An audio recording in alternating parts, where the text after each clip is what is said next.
హరి ఓం.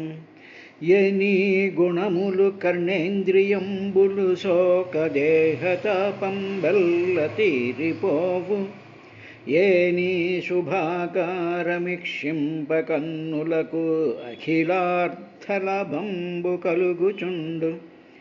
Any చరణ సేవలే ప్రొద్దు చేసిన భువనోన్నతత్వంబు పొందగలుగు.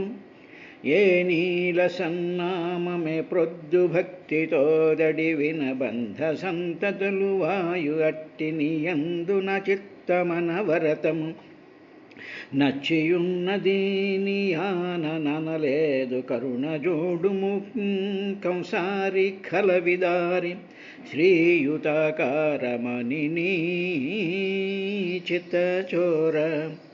ధన్యున్లోకమనోభిరాము కుల విద్యాత రూపతరుణ్య సౌజన్య శ్రీ బలదాన శౌర్య కరుణా సంశోభితం నిన్ను. ఏ కన్యలు కొరరు కొరదేమును రమాకాంతాలలామంబు రజన్యానేకపసింహ నవలననే జన్మించనే మోహముల్. శ్రీయుతమూర్తి ఓ పురుష సింహమ, సింహము పాలి సొమ్ము గోమాయువు కోరు చందమున మత్తుడు చైద్యుడు నీ పదాంబుజధ్యాయిని అయిన నన్ను వడి తాగొనిపోయదనంచును నవాడు. ఆ అధమాధముండెరుగడు అద్భుతమైన భవత్ప్రతాపముల్. వ్రతముల్ దేవగురు ద్విజన్మ బుధ సేవల్ దాన ధర్మాదులున్ గత జన్మంబుల ఈశ్వరున్ హరి. జగత్ కళ్యాణు కాంక్షించి చేసి తినేనిన్ వసుదేవనందనుడు నా చిత్తేసుడౌగాక. నిర్జితులై పొదురుగాక సంగరములో చేదీశముఖ్యాధముల్. అంకిలి చెప్పలేదు చతురంగ బలంబులతోడనెల్లి ఓ పంకజనాభ, నీవు శిశుపాల జరాసుతులం జయించి నా వంకకు వచ్చి రక్షస వివాహమునన్ భవదీయ శౌర్యమే ఇంకువశేషి కృష్ణ పురుషోత్తమ. చెకొని పొమ్ము వచ్చదం, చెకొని పొమ్ము వచ్చేదం. హరి ఓం. శ్రీ గురుభ్యో నమః. ప్రకృతేః పురుషస్యాపి లక్షణం బ్రూహి అంటూ తల్లి అయినటువంటి దేవహూతి కర్దమ ప్రజాపతిని ఆ పురుషుడి యొక్క లక్షణాన్ని, ప్రకృతి యొక్క లక్షణాలని కూడా బ్రూహి చెప్పవయ్యా అని అడిగింది. ఇక్కడ ఆవిడ అడిగినటువంటి ప్రశ్న ఏమిటంటే, ఆవిడకి ఒక్కదానికే కాకుండా మనలాంటి మానవులందరికీ కూడా ఈ రెండు విషయాలని పూర్తి సంపూర్ణంగా కూలంకషంగా కానీ తెలుసుకున్నట్లయితే మనం ఏం చెయ్యాలి అనేటువంటి ఒక మార్గం మనకి అవగతం అవుతుంది. రెండు, ఈ ప్రకృతి, ఈ పురుషుడు, ఈ రెండిటి యొక్క కాంబినేషన్లోనూ వచ్చినటువంటి ఈ జగత్ అంతటినీ కూడా ఆయన ఉత్తమ పురుషుడి రూపం కింద, ఆత్మస్వరూపం కింద, సర్వజ్ఞుడి కింద, జ్ఞానం కింద, సత్యం కింద, ఆత్మ కింద ఆయన వ్యాపించిపోయి ఉన్నాడు అనేటువంటి విషయంని బలపరచడం కోసము అని చెప్పి ఆవిడ ఆ ప్రశ్న వేసిందయ్యా విదురా అని చెప్పిన తర్వాత, సరే ఇప్పుడు ప్రకృతి గురించి చెప్పన్నారు కదా, ప్రకృతిలో ప్రతి మానవుడు ఒక భాగమే కదా, నేచర్లో వీడు ఒక పార్ట్ కదా. అదేవిధంగా 84 లక్షల జీవరాశులు కూడా ప్రకృతిలో ఉండేటువంటి పార్ట్లే. అదేవిధంగా చెట్లు, చేమలు, గ్రహాలు, నక్షత్రాలు ఇవన్నిటినీ కలిపి మనం ప్రకృతి అంటాం. ఈ ప్రకృతిలో ఇప్పుడు మానవుల్ని దృష్టిలో పెట్టుకొని ఆయన చెప్తూ, ఇందులో 2 రకాలైనటువంటి ఉన్నాయా. ఒకటి మహాభూతాని పంచైవ, 5 రకాలైనటువంటి మహాభూతాలు ఉన్నాయి. అవి భూమి, రాపో, అగ్నిర్, మరుత్, నభః. అదే ఆకాశము, జలము, భూమి, ఆకాశము, వాయువు, అగ్ని అనేటువంటి వీటిని పంచమహాభూతాలు అంటారు.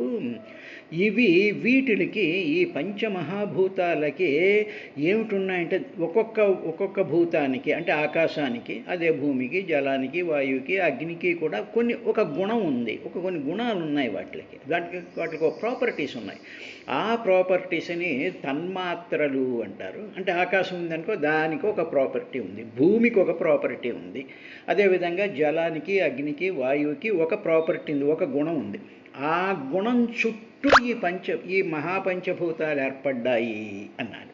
అంటే ఏమిటన్నమాట, ఉదాహరణకి మామూలుగా అట్మాస్ఫిరిక్ సైన్సెస్లో ఏం చెప్తారంటే ఈ భూమి మీద ఉండేటువంటి ధూళి కణాలు పైకి ఎగిరిపోతాయి కదా, ఆ గాలిలో ఎగిరిపోయి ఆ పైన ఉన్నప్పుడు ఆ ధూళి కణం మీద దాని న్యూక్లియస్గా తీసుకొని దాని మీద నీటి ఆవిరి పొర కింద ఏర్పడుతూ ఉంటుంది. ఇలాగా నీటి ఆవిరి ధూళి కణాల మీద నీటి ఆవిరి, తర్వాత ఈ మేఘంలో ఉండేటువంటి పదార్థం ఇదంతా కూడా ఏర్పడి ఆ నీటి ఆవిరి అలా అక్యుములేట్ అయ్యి ఒక మేఘం కింద ఏర్పడుతూ ఉంటుంది.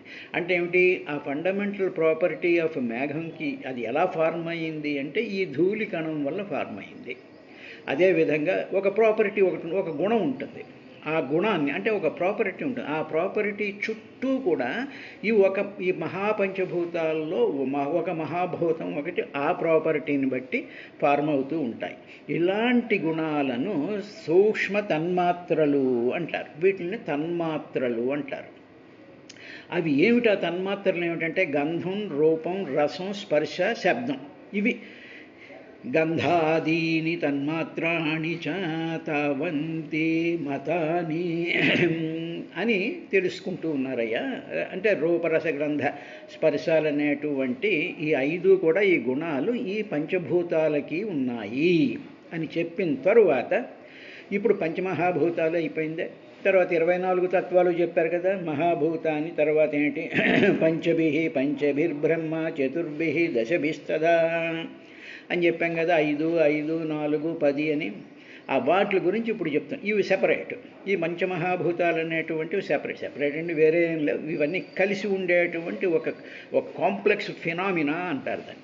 ఇప్పుడు ఆయన చెప్తున్నాడు, ఇంద్రియాణి దశ శ్రోత్రం త్వగ్దృగ్రసనా నాసికా వాక్కరౌ చరణౌ మ్రేఢం పాయుర్దశం ఉచ్యతే. ఇందాక చెప్పాడు కదా 10 ఉన్నాయి అని. ఆ 10 ఏమిటంటే శ్రోత్రం చెవి, త్వక్ దృక్ రసన నాసికా. త్వక్ అంటే చర్మం, దృక్ అంటే కన్ను, రసన అంటే నాలుక, నాసికా అంటే ముక్కులు, తర్వాత వాక్కరౌ వాక్కు మాటలు, కరౌ చేతులు, చరణములు పాదములు, మేఢ్రం జననేంద్రియం, దశమః 10వదైనటువంటి పాయు విసర్జనేంద్రియం.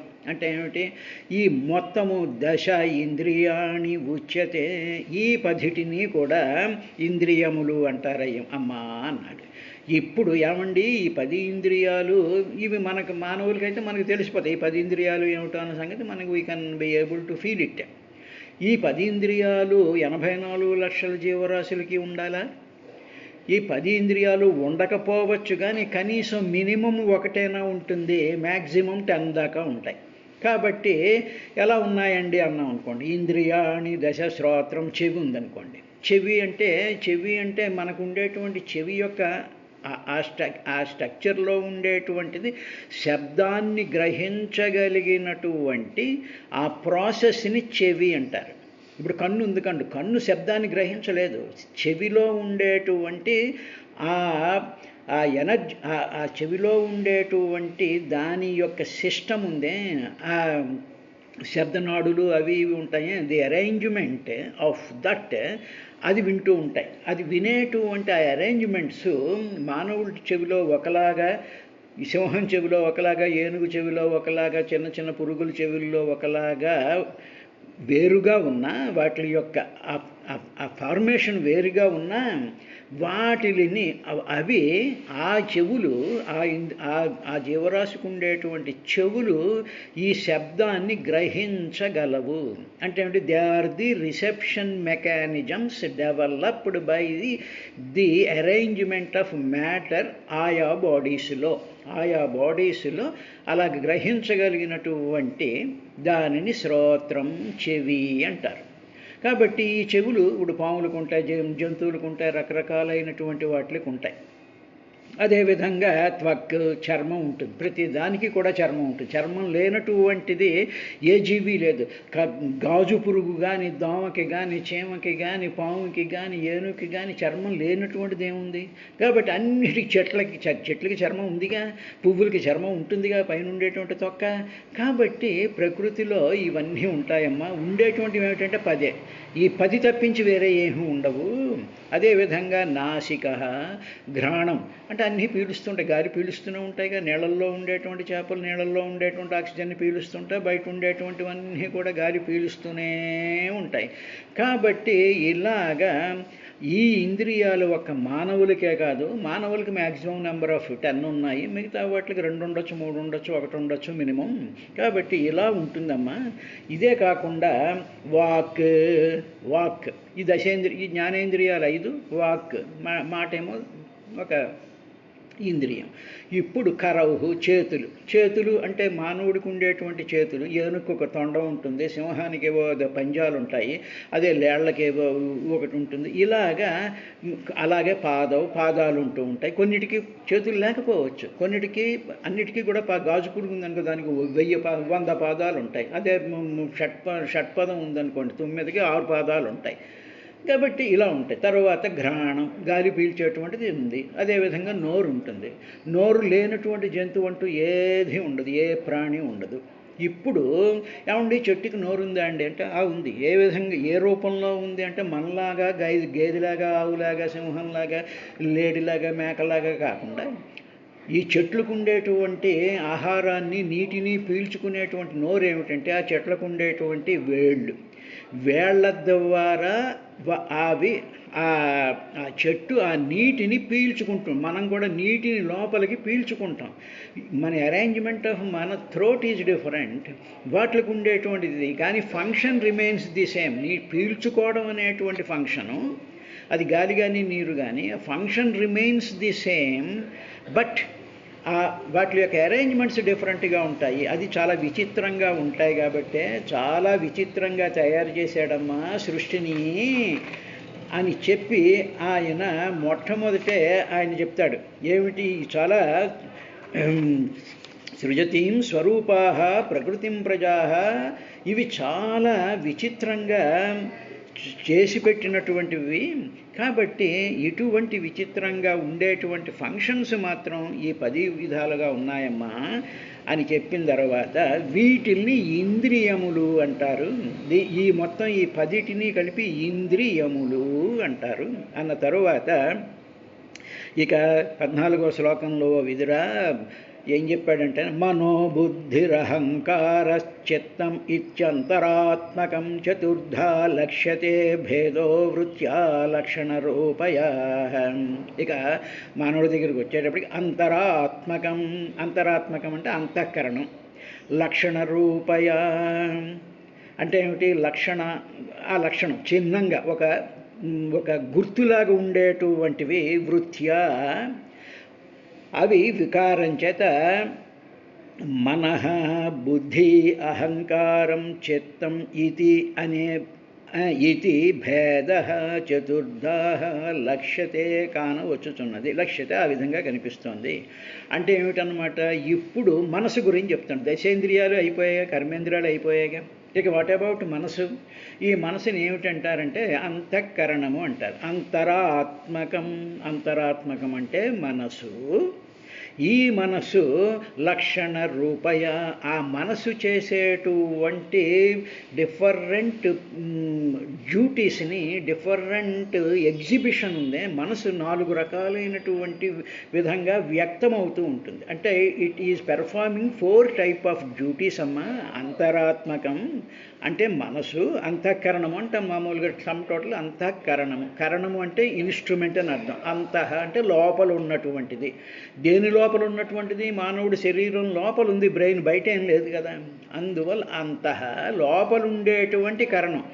మిగతా కరణాలన్నీ, మిగతా ఇన్స్ట్రుమెంట్స్ అన్నీ కూడా బయటే ఉన్నాయి, కానీ ఇది మాత్రం లోపల ఉంటుంది. అంతఃకరణం అది లక్షణ రూపయ, అది చేసేటువంటి పనులను బట్టి వృత్యాహ వికారం చేత అది 4 విధాలుగా వికారం చెందుతుంది. అంటే దాని మార్పు చెందుతూ ఉంటుంది.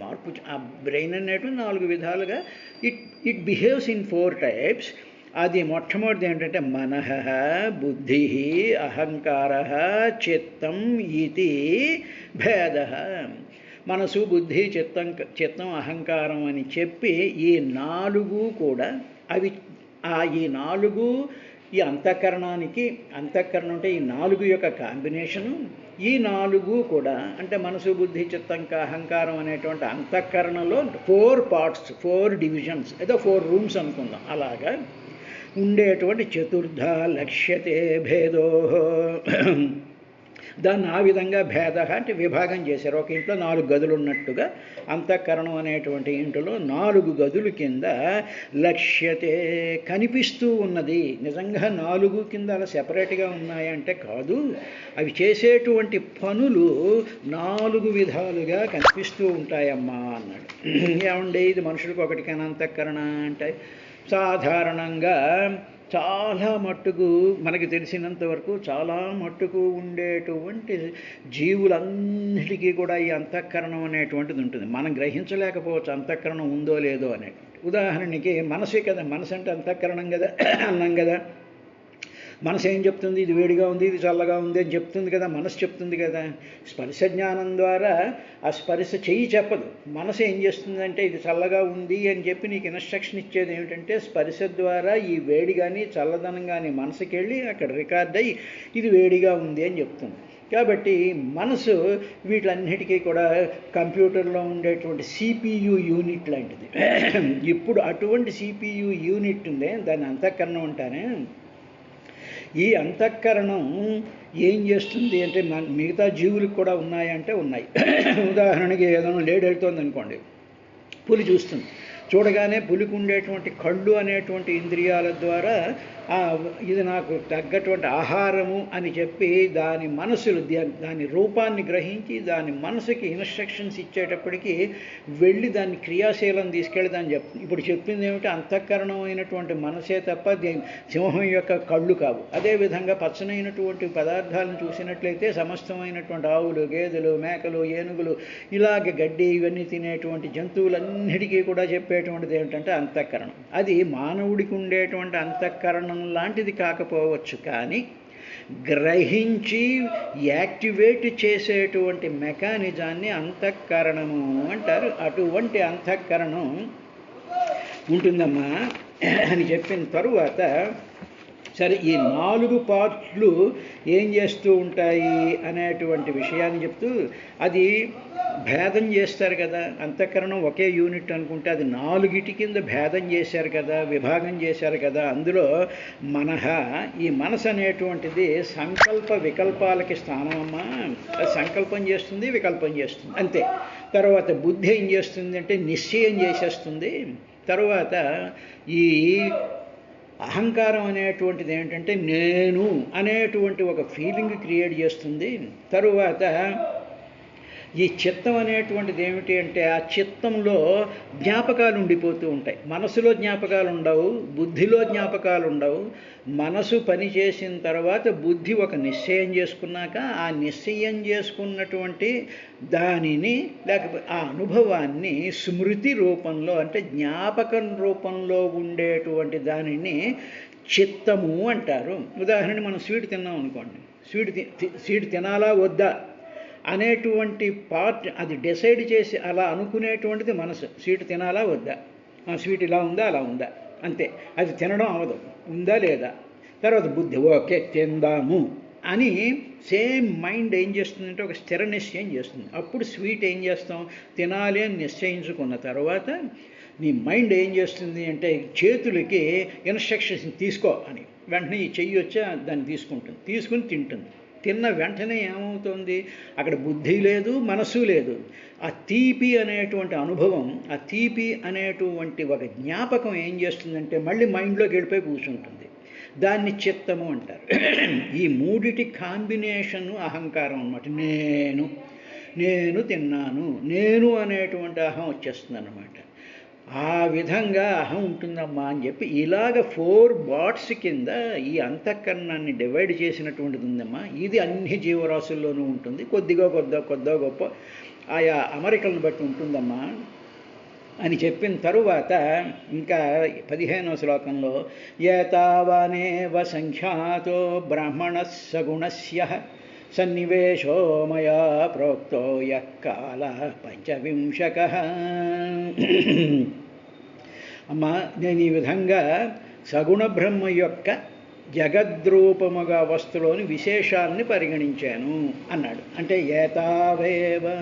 ఏతావాన్ ఏవ, ఇంత మాత్రమే అంటే ఏమిటి, ఇప్పుడు నేను చెప్పినట్టు ఇంత మాత్రమే సంఖ్యాత పరిగణించబడింది. ఇప్పుడు నీకు జస్ట్ ఊరికనే ఫస్ట్ ఇంప్రెషన్ నీకు ఇవే ఇస్తున్నాను. ఈ 10 ఇంద్రియాలు ఇలా ఉన్నాయి, తర్వాత 24 తత్వాలు ఉన్నాయి, పంచమహాభూతాలు ఉన్నాయి అని చెప్పి నీకు ఇవన్నీ నెంబర్లు చెప్పానుగా. సంఖ్యాత ఈ నెంబరింగ్ నీకు తీసుకొచ్చాము, అందుకని దీన్ని సాంఖ్యశాస్త్రము అంటారు. అంటే ఏమిటి, నెంబర్లతో అంటే ఒక గణనతో ఈ సిస్టమ్ని ఎక్స్ప్లెయిన్ చేయడానికి ప్రారంభిస్తూ ఉంటాడు. అదేవిధంగా మన మ్యాథమెటిక్స్ కానీ, ఫిజిక్స్ కానీ, కెమిస్ట్రీ కానీ వీటిలన్నిటిలోనూ కూడా అంతర్లీనంగా ఈ సంఖ్యాశాస్త్రం వచ్చేస్తుంది. అది స్టాటిస్టిక్స్ కానివ్వండి, మ్యాథమెటిక్స్ కానివ్వండి, ఏదన్నా కానివ్వండి. అలాగా ఈ సాంఖ్యశాస్త్రంలో గణత సంఖ్యాత పరిగణించబడిందమ్మా. ఇందులో సగుణస్య బ్రాహ్మణ. ఇప్పుడు నేను చెప్పిందంతా ఏమిటి అంటే పరబ్రహ్మ నిరాకారుడు, సర్వవ్యాపకుడు, అనంతుడు, విజ్ఞానము, సత్యం కదా. సత్యానికి రూపం లేదు, నిరాకారానికి ఆకారం లేదు, తర్వాత గుణరహితానికి గుణాలకి వాటికి ఆకారం లేదు, తర్వాత జ్ఞానానికి ఆకారం లేదు, అనంతంగా వ్యాపించిపోయినటువంటి నిత్యానికి ఆకారం లేదు.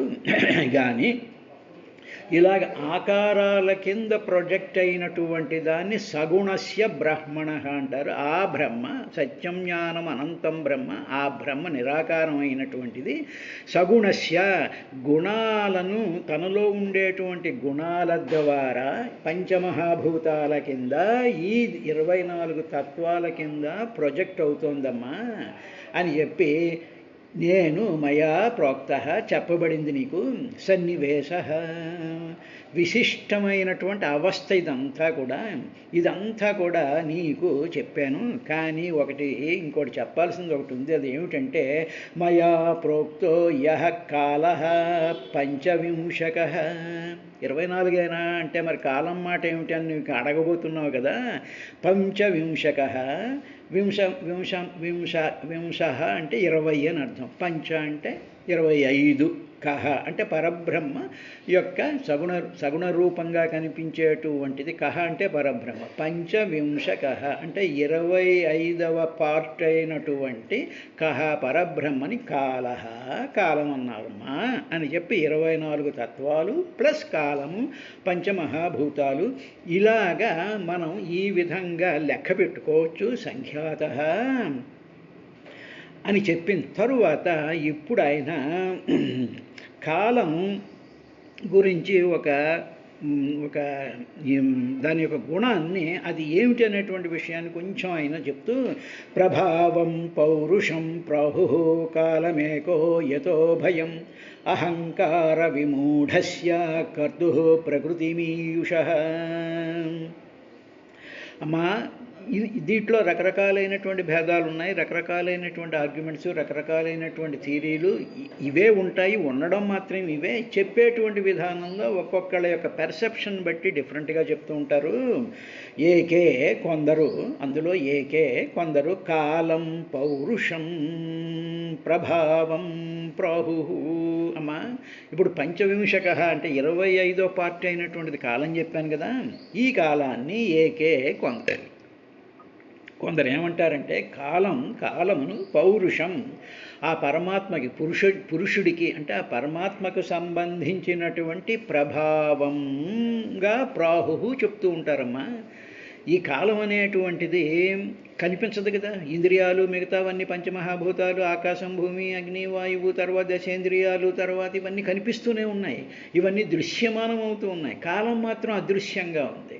కాబట్టి అలా అదృశ్యంగా ఉండేటువంటి కాలం పరమాత్మ యొక్క మహిమగా చెప్తూ ఉంటారు. తర్వాత అహంకార విమూఢస్య, అహంకారం అంటే ఇందాక చెప్పాక మనసు, బుద్ధి, చిత్తం కలిపినటువంటి నేను అనేటువంటి ఒక ఇగో, ఒక ఆ సెల్ఫ్ స్థితి అహంకార విమూఢస్య, దాని చేత విమూఢస్య, విమూఢం అంటే మోహం వచ్చేస్తుంది, వాడికి మూఢత్వం వచ్చేసి విమోహితుడై ప్రకృతి, ఈ అవిద్యను అంటే ఈ మాయాపరమైనటువంటి అవిద్యను ఈయుష పొందుతూ ఉంటాడు వీడు. ఈ ప్రకృతిలో ఉండేటువంటి వీటి వల్ల నేను అనేటువంటి భావం, ఒక మూర్ఖత్వం వీళ్ళలోకి వచ్చేసి కర్తు యతః భయం, అప్పుడు ఇవన్నీ నిజం అనుకుని ఇవన్నీ కూడా వెళ్ళిపోతాయేమో, ఇవన్నీ నన్ను తప్పించుకుని వెళ్ళిపోతాయేమో, నేను వీటిని పోతే నేను అలా ఉండగలను అనేటువంటి అహంకారపూరితమైనటువంటి జీవుడు భయపడుతూ ఉన్నాడమ్మా అన్నాడు. ఇప్పుడు భయం ఆ విధంగా వచ్చిందమ్మా అన్నాడు. రేపటి కార్యక్రమంలో ఆయన ఏం చెప్పాడు అనేటువంటి విశేషాన్ని చూద్దాం.